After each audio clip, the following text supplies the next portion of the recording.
Assalamu alaikum. Welcome to another session of Quranic words covered in depth from a usage perspective. We study words in the Quran with common root letters. Let's get started. Bismillahir Rahmanir Rahim. Today's first word is asara with root letters of Hamza, Sin, and Ra. Quran uses the present tense of this verb, ta'siru, only appearing one time in the plural form, ta'siruna, shown here, to mean taking captive as a prisoner. Here, Quran is referring to the people of the scripture, namely the Banu Qurayza. Allah cast terror into their hearts, so some of them were taken as captives or prisoners of war. The next word, asr, is a verbal noun from this root appearing only once in the Quran. Although it can mean captivity, as seen in the last slide, it can also mean forms, joints, or the bodily structure or construction.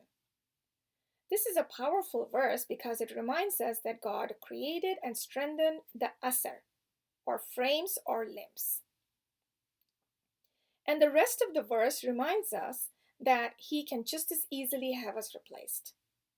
Usra, from this same root, but with a ta marbuta at the end, is not in the Quran, but it's a good word for you to know as it means family in Arabic.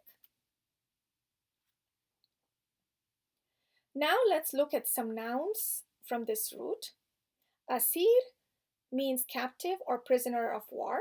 Pretty straightforward. If asir has a ta marbuta at the end, it means a female slave. Quranic verse examples are provided for you on this slide. Quran uses two different plurals of this word in different verses, shown here, usara and asra. The next verb, assasa, is a form 2 verb with root letters of Hamza, Sin, and Sin. It is a very common Arabic word but occurs in Quran only 3 times. To remember this word, think of how you lay your foundation or basis of faith. That will give you the meaning of assasa. The next word is the verb asifa with root letters of Hamza, Sin, and Fa. Only form 4 of this verb, asafa, is used in the Quran, appearing only once, and in this verse the plural is used. Asafuna, to mean angered us, where the na means us. The word can mean grief, sorrow, or anger. Dictionary usage indicates that against an inferior, it can mean anger, as used here in this verse, but against an elder, it can mean grief. This definition fits Quranic usage, as you can see. Why anger is the meaning used here, because when Allah was angry, he took retribution and drowned them all. Here the verbal noun asaf is used for the common meaning of sorrow or grief, appearing only twice in the Quran. The context here is Joseph's father grieving and stating, "Oh, my sorrow."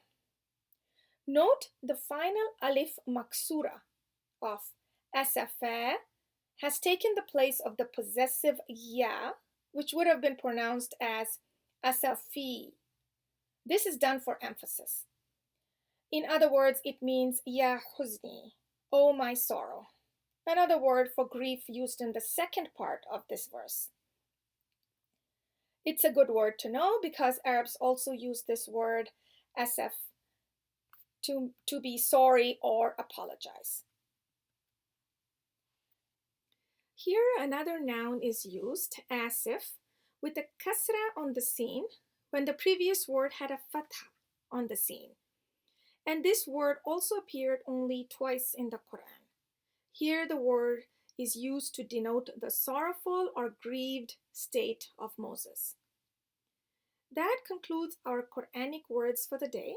If this video benefited you, please do like and subscribe. Thanks for watching. Hope to meet you for the next session. Assalamu alaikum.